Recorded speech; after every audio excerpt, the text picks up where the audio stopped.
A factory for fascism. Why would you talk about imaginary fraud in the system unless you have some motive? How the Heritage Foundation, the Leadership Institute, and the Federalist Society incubate and pipeline authoritarianism within a democratic society. The conservative movement in the United States has undergone a profound transformation over the decades. What began as a philosophy rooted in limited government, individual liberty, and traditional values, in many respects has drifted from those founding ideals. Modern conservatism is frequently criticized for embracing extremism, undermining democratic norms, and putting loyalty and personality over principle. Many organizations are aligned with this movement. The Heritage Foundation, the Leadership Institute, and the Federalist Society stand out as especially influential.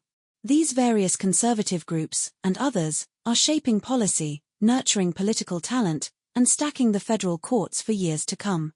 Once regarded as bastions of intellectual rigor and moral clarity, these conservative groups and their messaging now face mounting criticism.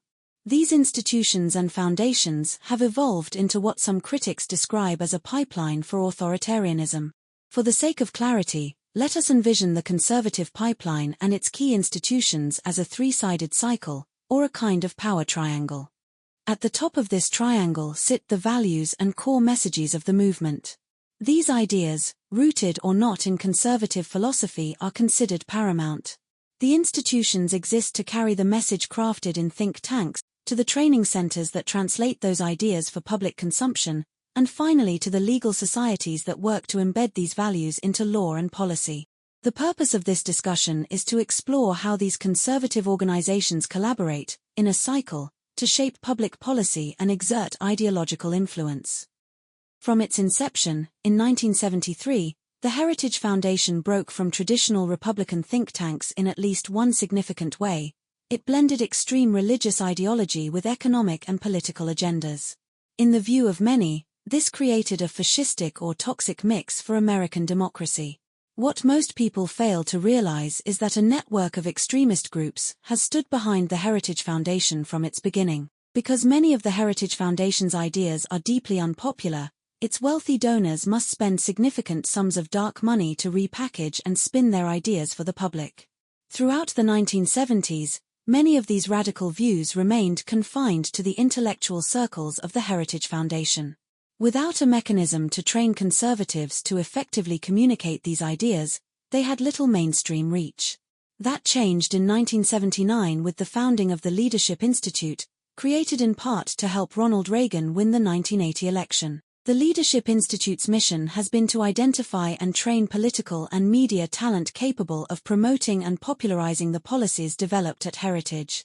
Once the public is swayed to accept these ideas, the final step in the process requires lawmakers, lawyers, and judges to transform them into law.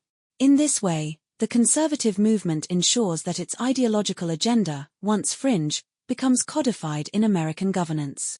By the early 1980s, the conservative movement had demonstrated that it could win major political victories, with Ronald Reagan's election being the most striking example. However, winning elections was only the first step. To hold on to power and to enact its broader agenda for cutting taxes, slashing regulations, and reshaping American society, the conservative movement needed a legal arm. In 1983, the Federalist Society was founded with the explicit goal of transforming the judicial landscape to reflect the conservative movement's more extreme views. It would take more than 3 decades and tons of dark money, but today we can see the result of all of the conservative movement's hard work.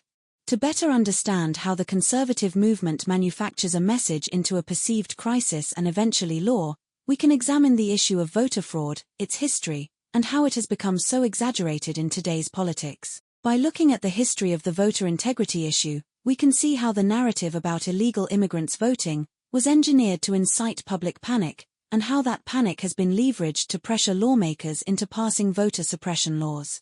As we will show, the 3-part process of message creation, public agitation, and legislative action is not only used to inflate fears of voter fraud, but is also being deployed to dismantle many governmental departments and agencies which citizens depend on. But let us focus on the manufactured issue of voter fraud first. The senator from Rhode Island. The threat is pretty clear. The president keeps talking about imaginary fraud. Why would you talk about imaginary fraud in the system unless you have some motive? And it wasn't just him. As early as 1983, voter suppression was already an explicit goal within the conservative movement. Paul Weyrich, a co-founder of the Heritage Foundation, openly stated that he did not want everyone to vote, claiming that our leverage in the elections goes up as the voting populace goes down. This candid admission came during an address to a conservative audience and reflected a broader strategy taking shape. In the mid to late 1980s, figures like Newt Gingrich began pushing the narrative of ballot integrity, a term that would become a euphemism for voter suppression efforts. Throughout the 1990s, conservative operatives increasingly invoked fears of voter fraud to justify laws and practices that made voting more difficult, particularly for marginalized communities. This strategy came to a head during the 2000 election in Florida, where voter roll purges and ballot design flaws disproportionately affected Black and low-income voters. The 2000 presidential election offered the conservative movement a blueprint for how voter suppression efforts could shape outcomes of close elections. The false narrative of widespread voter fraud became a powerful political tool, used not only to restrict voting access but also to undermine public trust in elections. After the election in 2000, figures like Hans von Spakovsky, a fellow at the Heritage Foundation, played a central role in institutionalizing this agenda, promoting stricter voting laws under the guise of election integrity. Between 2008 and 2016, the conservative movement significantly expanded its financial and political power. In the lead-up to the Citizens United decision, Hans von Spakovsky, from Heritage, was invited to speak to trainees at Morton Blackwell's Leadership Institute. His presentation focused on targeting ACORN, a non-profit organization dedicated to helping low-income, often minority, communities with voter registration and civic engagement. Soon after, the Leadership Institute trained James O'Keefe and other political operatives who would go on to launch an undercover sting operation against ACORN. In 2009, O'Keefe and Hannah Giles used deceptive tactics and disinformation to discredit the organization, leading to its eventual shutdown. This attack dealt a major blow to Democratic voter mobilization efforts, particularly in key states like Wisconsin, which ultimately benefited Republican campaigns. Shortly thereafter, Citizens United won a landmark Supreme Court case that opened the door for unlimited dark money in politics. This decision not only allowed vast sums to flow into electioneering communications but also helped fund operations like the ACORN sting and individuals like James O'Keefe. After Citizens United in 2010, conservative rhetoric around voter fraud and election integrity became increasingly prominent. Just a few years later, in 2013, the Shelby County decision gutted key provisions of the Voting Rights Act, leading to a sharp rise in voter suppression tactics across the country. It was clear to movement conservatives, dark money messaging around voter fraud had effectively set the stage for dismantling voter protection laws. In summary, the conservative movement began discussing voter suppression as early as the 1980s, with early leaders like Paul Weyrich of the Heritage Foundation openly admitting that not all Americans should vote. From these beginnings, the idea of ballot integrity was nurtured within think tanks like Heritage and later taught at institutions like the Leadership Institute, where future operatives such as James O'Keefe learned how to turn ideology into action. Over the next 2 decades, the movement steadily advanced the narrative of voter fraud as a justification for restrictive voting laws. With the 2010 Citizens United decision unleashing a flood of dark money, and with the rise of media-driven organizations, the once fringe notion of widespread voter fraud became mainstream. Between 2011 and 2015, Citizens United, the organization, began actively promoting Donald Trump at events it sponsored.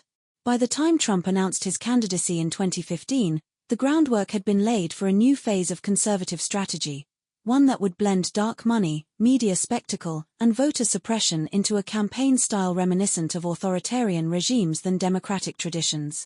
By the time Donald Trump descended the golden escalator in 2015 to announce his presidential campaign, much of the work had already been done. The myth of voter fraud, long incubated by the conservative movement, provided Trump with a ready-made narrative to claim, without evidence, that the 2016 election would be rigged against him.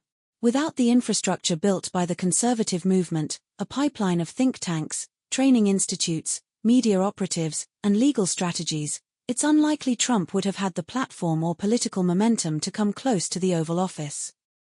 This is a battering ram of misinformation and disinformation, and it doesn't happen without a motive. Thus far, we have identified the big three institutions of the conservative movement: the Heritage Foundation, the Leadership Institute, and the Federalist Society.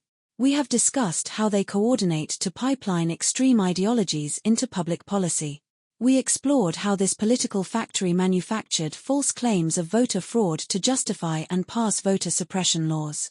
Later we will show how Republicans are using the same method to dismantle the administrative state. Now, to better understand the voter fraud narrative, the myth of rigged elections, and the rise of Donald Trump, we must further examine two other influential groups: Citizens United and Project Veritas. Citizens United. Citizens United's influence predates its landmark 2010 Supreme Court case. Its origins trace back to the 1988 presidential election, where it gained notoriety for its role in making the infamous Willie Horton ad. From there, Citizens United continued refining its media tactics. In 1991, the group released another provocative ad, "Who Will Judge the Judge?", which targeted Democratic senators who opposed the confirmation of Clarence Thomas to the Supreme Court. Floyd Brown, then the leader for Citizens United, threatened to run the ad nationally if senators did not vote to confirm Thomas. The ad, designed to force political support, was not just political speech but may have constituted blackmail. Citizens United was evolving into a political enforcer for conservative judicial priorities. In time, the group would grow in power, eventually fueled by dark money and an increasingly aggressive media strategy. The Federalist Society, having groomed Clarence Thomas, benefited greatly from the efforts of Citizens United. In general, Republicans benefited from the confirmation of Thomas in 1991.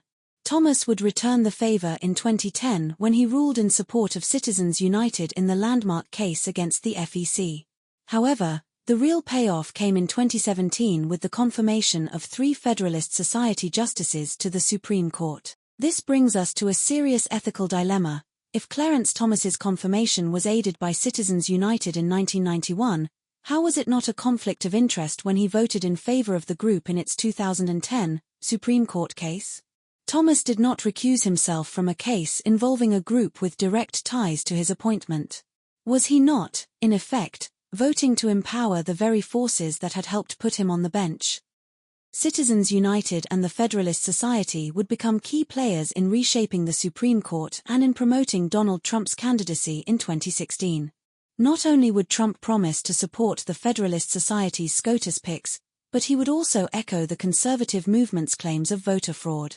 Without evidence, Trump claimed that millions of illegal immigrants were voting and that the 2016 election would be rigged against him. These baseless claims were not spontaneous. They were cultivated by conservative groups who coordinated to promote voter suppression not only to win elections but also to appoint conservative movement judges to the Supreme Court. Citizens United, which began as a media attack dog in the late 80s, became an architect of dark money politics. With this financial power, it helped elevate Trump, influence elections, and reshape the Supreme Court. When viewed in context, the group's influence cannot be understated. However, the great white hope for the conservative movement would come from a skinny, unassuming young Republican by the name of James O'Keefe. After teaming up with Andrew Breitbart for the Acorn sting in 2009, O'Keefe would set up Project Veritas in 2010, on the heels of the Citizens United vs FEC decision. Project Veritas. At the forefront of the conservative movement are familiar names: Clarence Thomas, Bob McEwen, Morton Blackwell, Leonard Leo, and others. But perhaps one of the most consequential figures in recent years has been James O'Keefe of Project Veritas. O'Keefe attended Rutgers University, and with the help of the Leadership Institute, he started a conservative college newspaper on campus. Like many other young Republicans, O'Keefe would come under the mentorship of Morton Blackwell. Before starting Project Veritas, he would become a field rep for the Leadership Institute, recruiting college students for the conservative movement. The current director of Citizens United, David Bossie, was also a Leadership Institute graduate.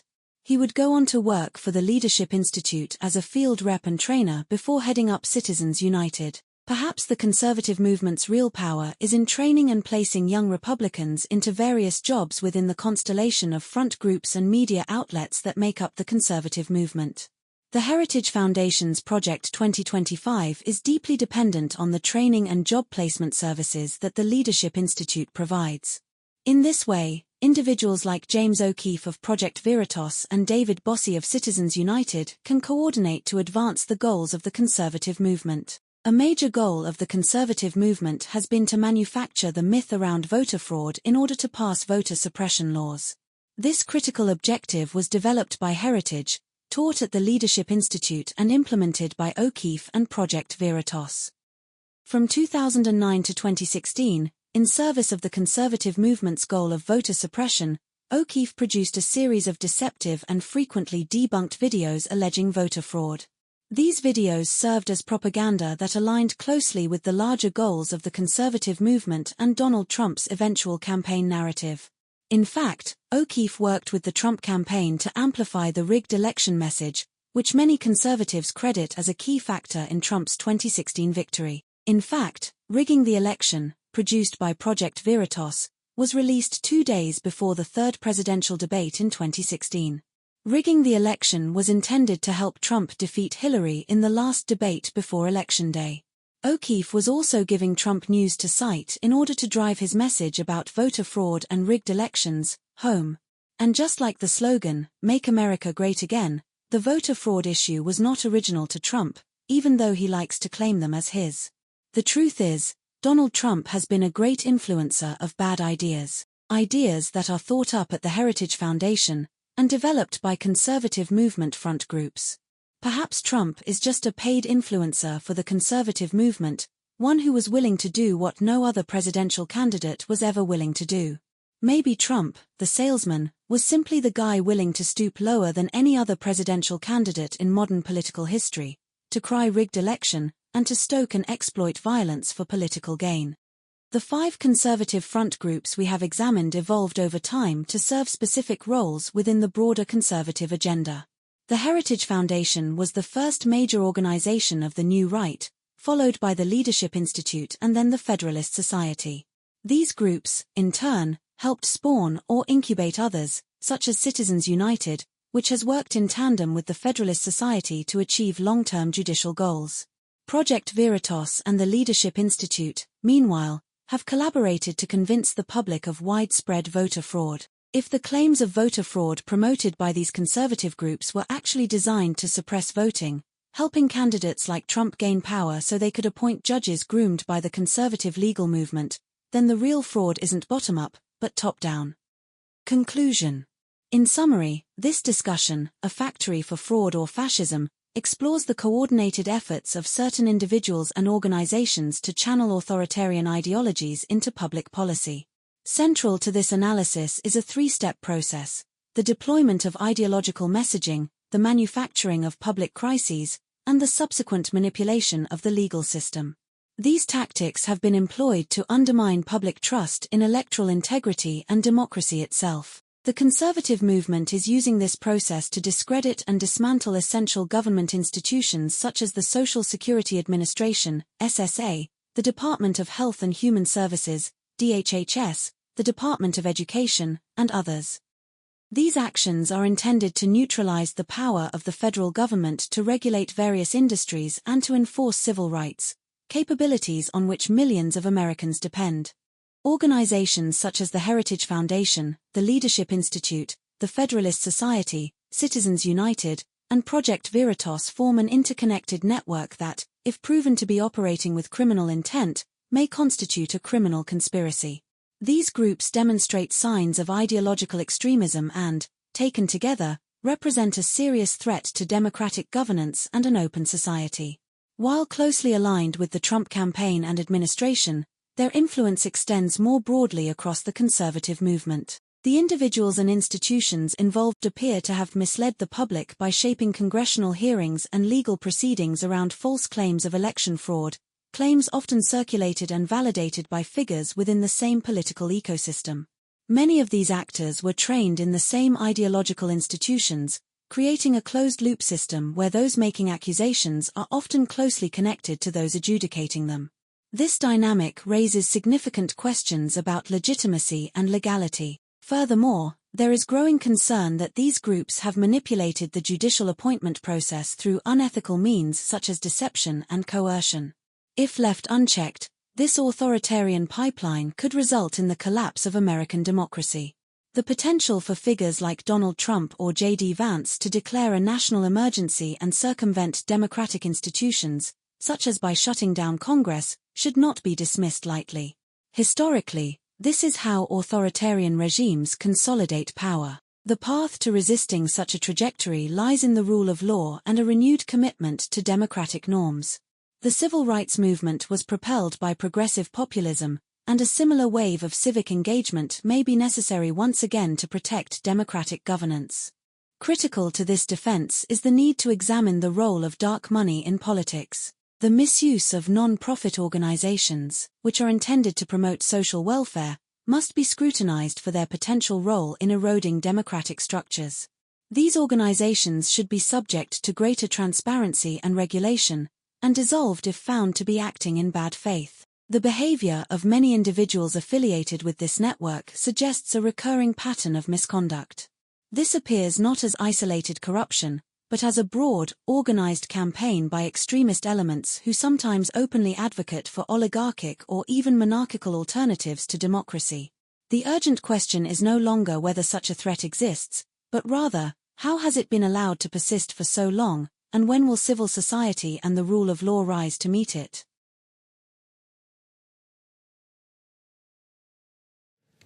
The president keeps talking about imaginary fraud. Why would you talk about imaginary fraud in the system unless you have some motive?